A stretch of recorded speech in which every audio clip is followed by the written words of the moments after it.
I started my first company in 99 and then 2000 bubble burst. I started my second company in 07 and then we had the 08 crisis. And so I've built both of my companies kind of starting at the end of a bubble and building them through the bus cycles, if you may. So the next time I try to start a company, run for the hills.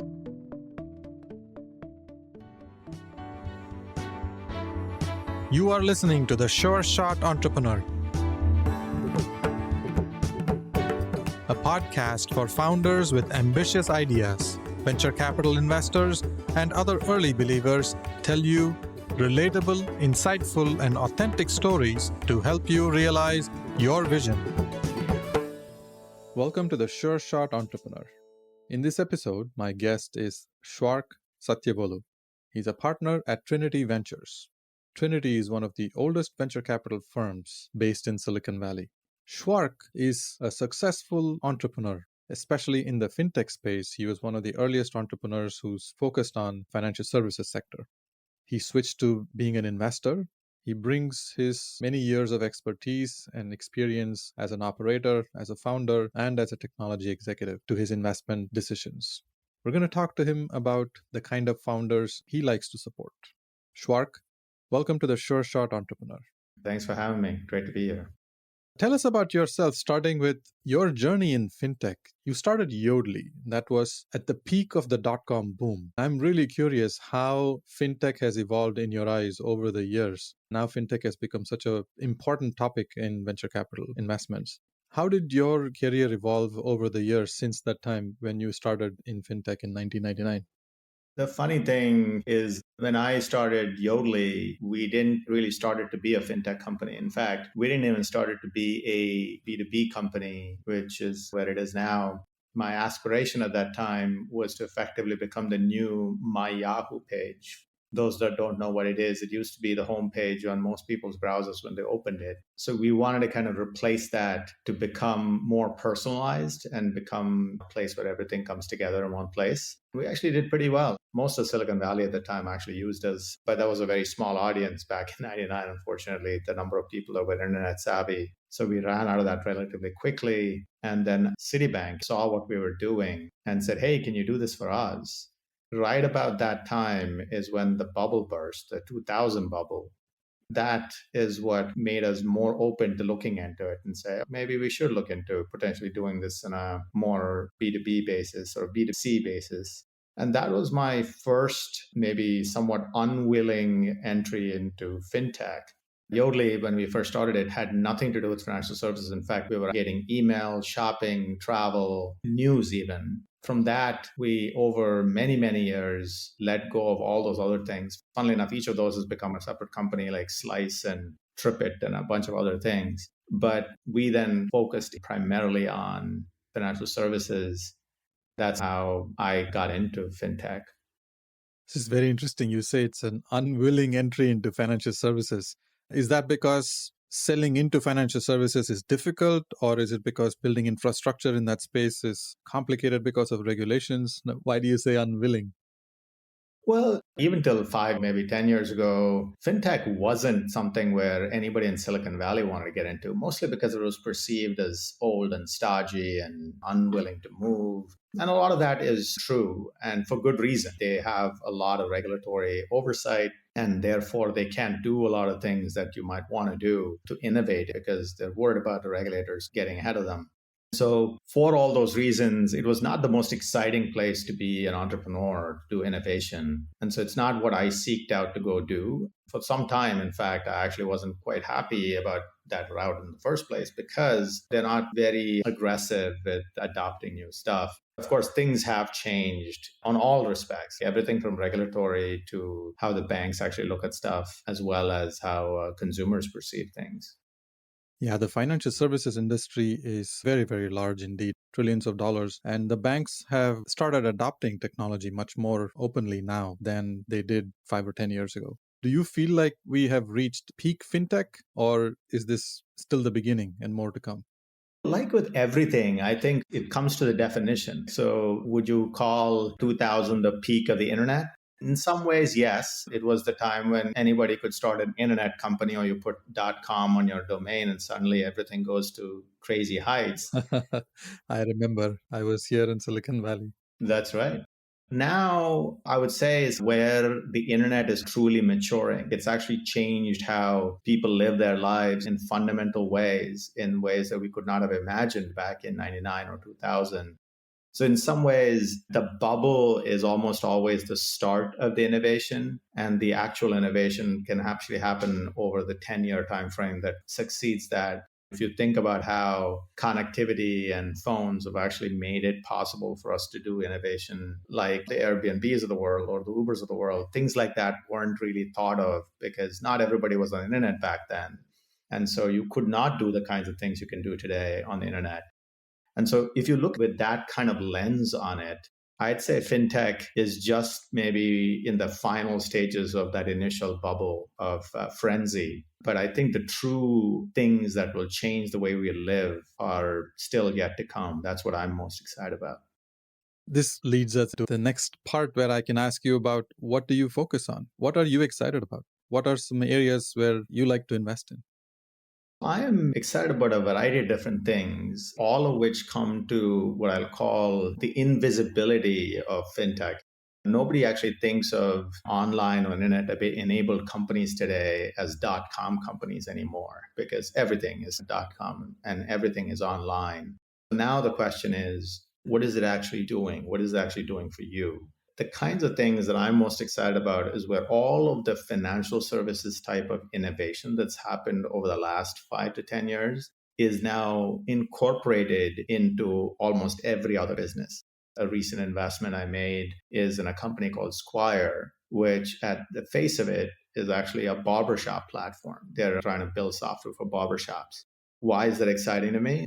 They are able to create what I'll call vertical specific piece of software, which is hard to monetize in the past. But they are able to create a whole stack of financial services products that underlie the software and are integrated into the software that generate enough revenue for everybody involved and enough savings for their customers and for them and for their customers, which actually enables the unlocking of revenue streams, of monetization mechanisms that weren't possible in the past. This is a thing that could not have been done 5 or 10 years ago because the infrastructure that was necessary in order to make those things possible didn't exist. But now the fintech plumbing, if you may, is now more firmly coming into place, which then enables another generation of integration of all of that fintech into completely different businesses. In some cases, make businesses that were uneconomical or impossible to build in the past possible. And in some cases, simply just make certain kinds of businesses significantly more profitable and therefore more interesting to build. A similar thing is also happening with crypto infrastructure. Crypto also went through its own bubble where you have a bunch of frenzy and a lot of tokens and so on and so forth. Only now that plumbing layer is now more firmly coming into place where you actually have chains that actually have transactional speed and cost. There is ways you can now start incorporating some of those elements into different kinds of businesses and make innovation that was not possible before possible now. Some of those things are very interesting to me. You're one of the people who understand the plumbing infrastructure for financial services. Starting from the days of Yodlee, you have focused on this space. How is crypto transforming the infrastructure for financial services? It has become such an important topic, and there are many entrepreneurs building solutions in this space. I'm curious to get your perspective. What is happening in crypto?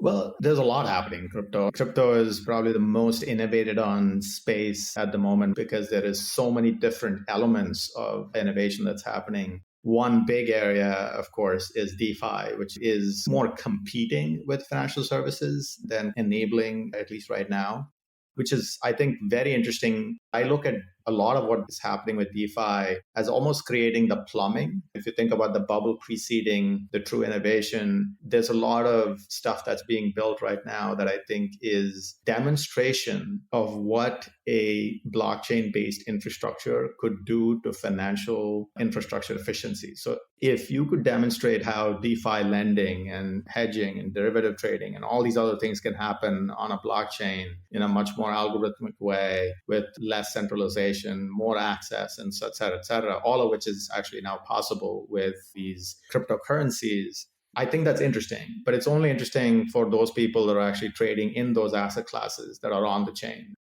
My take on it is that eventually, and it may in fact be happening even faster than I'd imagine. I thought it would be 15 to 20 years before the dollar becomes digital, but it actually may actually happen in the next 5 to 10 years. That I think is when all of this innovation that was created for specific kind of currencies that are on chain will basically then revolutionize how all of the US economy can function because the dollar itself starts to become digital. I can see a day, for example, when all the shares of companies become tokenized. You actually have different elements of the traditional financial services system that are not yet on chain. But if they were to move on to a chain, and by the way, in the case of the digital dollar, you're not going to have miners mining digital dollars. You'll have the Fed basically be the only miner, but you will still have a lot of the benefits of the rest of the infrastructure that's been built out. All of that, I think, is what's exciting. Now, a lot of that may be a little bit a ways away, but the infrastructure for that is being built right now. It is fascinating indeed. It feels like a new world is forming right now. Have you invested in any startups focuses on blockchain? How was the first meeting? What did you ask them? What got you excited? Well, I was a very big skeptic of cryptocurrencies a long time ago.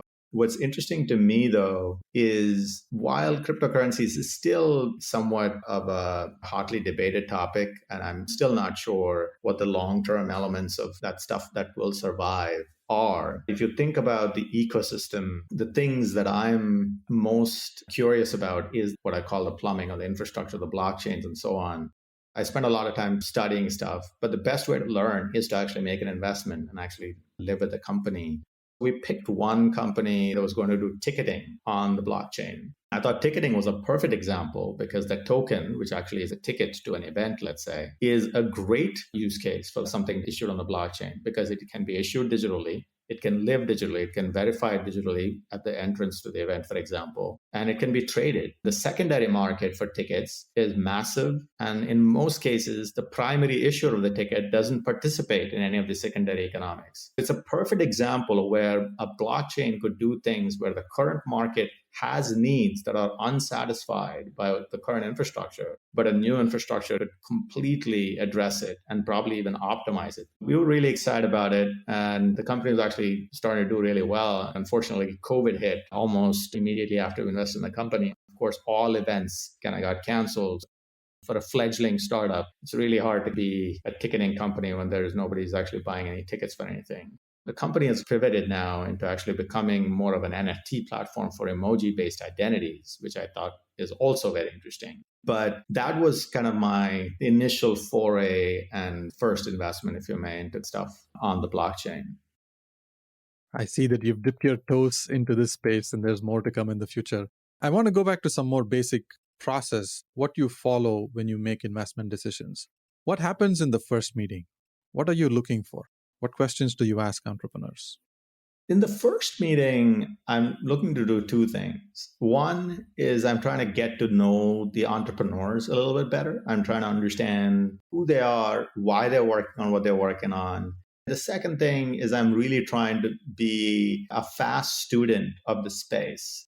Even though I've been in FinTech for 20 plus years, primarily as an entrepreneur, I only spent 2 years at MasterCard when one of my companies got acquired by MasterCard. So I've never been on the traditional side of financial services. In spite of that, I feel like there's so much breadth to even financial services. There are nuances in specific elements like capital markets or lending, or even within lending between credit card lending and unsecured lending, commercial versus retail. I'd really love to dig deep and understand the specific sub vertical or sub space that these companies are actually spending time in. I see these entrepreneurs as the experts, the best professors you could find in any given space. So I'm really trying to be a student and try to understand what is there to learn about that space. When you meet enough of them, you've pretty much gone to the Stanford of that space, if you may. You can be really well informed as you evaluate companies.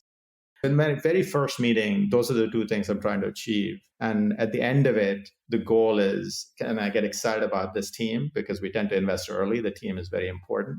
And second, is the space exciting enough for us to spend time in? Can you give an example of a startup? How was that conversation? How long did the process take for you? That whole Stanford education you received on a new topic, and then eventually you came to the conclusion that, yes, this is a company I want to invest in. Yes, I'll take one example of a company which I invested in, maybe the first or second investment I made, which is a company called Synapse. Synapse is a API for banking, enables companies to effectively include banking into their own different elements of what you would typically get from a wholesale bank into your own applications and tightly integrated. The way I actually met the company is I had a couple of seed investments that I'd actually seeded before that, where they were trying to incorporate certain levels of banking into their applications. They had both found Synapse and actually integrated it or were looking to integrate it into their applications. I was like, well, that sounds interesting. I'd like to understand a little bit more about what's going on. I tried to talk to both of my existing entrepreneurs to try and understand what they're trying to do and why they're trying to do it. What is it that they're actually trying to achieve? And why did they pick Synapse and who did they talk to, what was available, etc. And what's interesting that I found is that they were trying to do things that hadn't really been done by a lot of people before.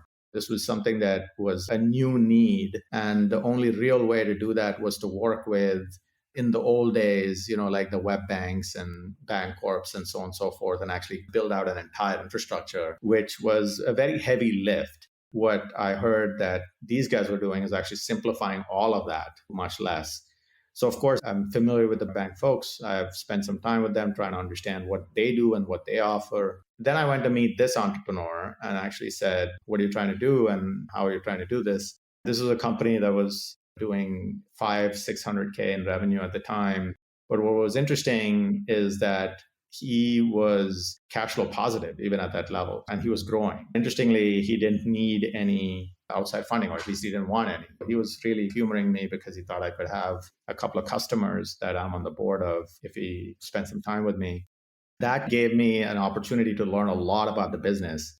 There are two things that struck me about it. One is that this was an entrepreneur. He was only 2 or 3 years out of college, but had spent so much time with the banks that he worked with that he understood what really motivated and scared the banks, all the stuff about the regulatory insight that we talked about earlier. And he had actually built a lot of boring technology to automate the audits that his banks would go through.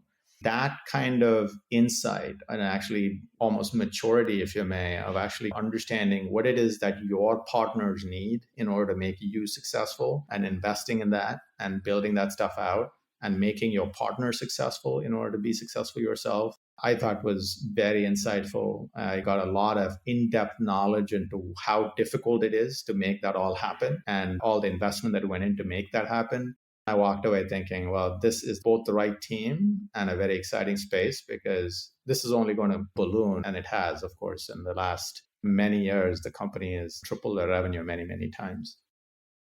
Wow, what a fascinating story. Thank you for sharing a real life experience on how you engaged with an entrepreneur. I noticed a few things here. You first geeked out on the topic, you did a thorough research, you understood the space, and then you switched to the entrepreneur. When you started working with him, you understood the business, his motivation, his expertise. In this example, the entrepreneur didn't have a lot of experience in financial services. He didn't spend 25 years in financial services, and then he didn't come out to start a new company to modernize the infrastructure. He was sort of a newbie, but he had seen the industry from the inside. So he decided that, hey, I have a new way of building something different. Is that common? Is expertise not that necessary when you talk to entrepreneurs? I actually wrote a whole blog post on this topic. I like to invest in what I call naive fast learners. Naive in that you believe that you could change the world. By the way, I don't mean that these have to be young entrepreneurs. You could have naive fast learners that are 45. The construct is that you believe that you could change the world in some area of your choice of innovation. You retain that naivete, which I think is almost necessary if you really create a big company in any space. Second is this fast learner piece, which is in anything that you want to innovate, if you are naive but not a fast learner, that'll be a disaster. If you're a fast learner but not naive, that's probably not going to help as much either, because you're just not going to be ambitious enough, or you're not going to be bold enough to make the big innovations. But if you're both, then you have the boldness, if you may, to go make those innovations happen. But then you have the humility to go learn everything that there is to learn about that space very, very quickly to become somewhat of the expert in that space. I made another investment in a company called Baton Systems. Baton basically is using a blockchain-like infrastructure, a distributed ledger, but instead of creating a token on it, they're actually using the distributed ledger to actually enable near real-time exchange of assets between large financial institutions. Think about a capital market trade settlement of a large FX transaction as an example. These are the nooks and crannies of fintech that most of us as consumers never even see, because this is happening between JP Morgan's trading desk and HSBC's trading desk, let's say. I met this entrepreneur that actually came from Douala, which was a more consumer-facing fintech company. He realized that all this money movement infrastructure on the retail side is interesting, but it is massive on the institutional side. And he knew nothing about the institutional side. He basically said, look, there's a lot of innovation happening in the P2P money transfer mechanisms, but there's a million X of that volume happening every day on institutional stuff. I'm going to go innovate on that stuff. But then he understood he knew nothing about that stuff. By the time I talked to the banks that he had worked with at that time, which was very early, he had, I think, only one customer that was even doing a pilot with him at the time when I invested. But he talked to two or three banks. Almost every bank person I talked to on the capital markets, the settlement experts, they all said, this guy knows as much as my colleagues that I worked with for 15 or 20 years do. That told me, okay, this is a very fast learner, came from the outside and learned everything there was to learn about capital market settlement so quickly that these people that he's trying to sell to actually recognize him almost as a peer, which I think is phenomenal. When you know that much about something and have the audacity to believe that you could change the world, I think you can build some very interesting companies. Of course, now he is the exclusive platform through which HSBC and Wells are actually doing all of their currency trades. Almost every one of the top 5 banks are all trading on his platform today. Well, Sanket at Synapse and Arjun at Baton Systems are exceptional examples of the description that you gave, naive, fast learners. In this volatile phase in the macroeconomy right now, we're coming to the end of a pandemic. It hasn't fully concluded yet, but we're in the middle of a war situation. All of that will have an impact on the macroeconomic landscape. What is your advice to founders? How can they prepare for recession? I know you wrote a blog post about this as well. Is there anything specific you'd like to share with founders today?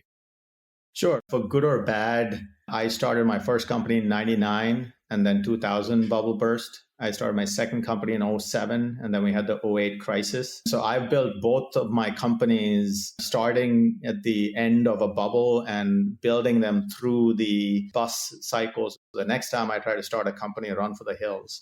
The interesting thing that I have learned through those experiences that things actually get a little bit easier when that happens in some ways. When I started Yodlee, not unlike today, we actually had engineers being given BMWs as sign-on bonuses. It was almost impossible to hire anyone. This was back in 99. And when the 2000 bubble burst, we thankfully were one of the few well-funded companies at the time. What we ended up doing very quickly is taking drastic and maybe significant steps. I, in fact, still remember I had an argument with my board at the time on why we're actually cutting as much as we are. I even said, hey, you guys invested in this thesis like 6 months ago. What's changed? Why would you go change everything about this business 6 months later? A lot of them actually took the time to explain to me exactly how they were thinking about this and why they were doing it. I had very reluctantly agreed to go do what we did. which included cutting. We actually even refocused the company from being a B2C business into being more of a B2B2C business. All of those things happened as a reaction to the bubble bursting. And those things actually set us up to be in a good place for 2 to 3 years after. So we did run out of money very quickly. We made what we had last longer. But when we did last longer, what I learned is that suddenly you didn't have to give BMWs to the best engineers to be able to hire them. A lot of the companies that were founded by what I call tourist founders, there's a lot of founders that actually will do it because it is fashionable, because it's easy to raise money, because it's easy to get started. People that are not really passionate about the idea somehow, but really love the idea of starting and running their own business, all of those fall away. They tend to grow very rapidly when you actually end up having a boom, and they also shrink very rapidly when there's a bust. So the bust times I found are actually great times to build businesses because the noise is lower, but it is harder. So it needs more grit. You need to stand longer. You need to work harder to be able to raise the money to keep the companies funded. There are hard decisions to be made. I've actually taken some hits. I recapped one of my companies. Yodlee actually did get recapped before we went public. I actually did take a little bit of a down round on my second company in order to keep it funded. There are difficult decisions to be made, but if you're passionate enough about the business that you're building, I think the downturn can actually be a relatively great time to actually continue to building your business. Words of wisdom from your experience, practical experiences, living through multiple downturns. Thank you so much for sharing them. I could keep talking to you about so many different things, but we're coming to the end of our conversation. I want to ask you about your community involvement. Is there a nonprofit organization you are passionate about? Which one? Yeah, I'll take two because there's one that I have been involved with for a very long time on a personal basis is around education. I used to be a volunteer with a nonprofit called ASHA when I was in college. These days, I am very passionate about one called Pratham, Pratham, that basically is a nonprofit that's focused on educating underprivileged kids in India. I believe that education is the unlock to pretty much every kind of growth. To me, that is the biggest passion that I have on a personal basis. Professionally, the diversity of the founder ecosystem is another thing that I'm quite passionate about. And of course, I'm doing my part. I've invested in 2 African-American founded companies. Trinity has invested in a couple more. We think that those are phenomenal companies. Squire, which is one of the ones we discussed today, is founded by African-Americans. I do think that there are phenomenal companies to be built, but not all entrepreneurs get equal opportunity. That's an important element, which is something I'm very passionate about. Shwark, thank you so much for sharing your personal passions for bringing diversity into the startup ecosystem. I hope this podcast does the same as well by sharing your nuggets of wisdom with entrepreneurs who typically may not have access to this kind of knowledge. I really appreciate your time and sharing your insightful stories. I look forward to sharing your nuggets of wisdom with the world. Absolutely. Thanks for having me. It was fun. Thank you for listening to The Sure Shot Entrepreneur. I hope you enjoyed listening to real-life stories about early believers supporting ambitious entrepreneurs. Please subscribe to the podcast and post a review. Your comments will help other entrepreneurs find this podcast. I look forward to catching you at the next episode.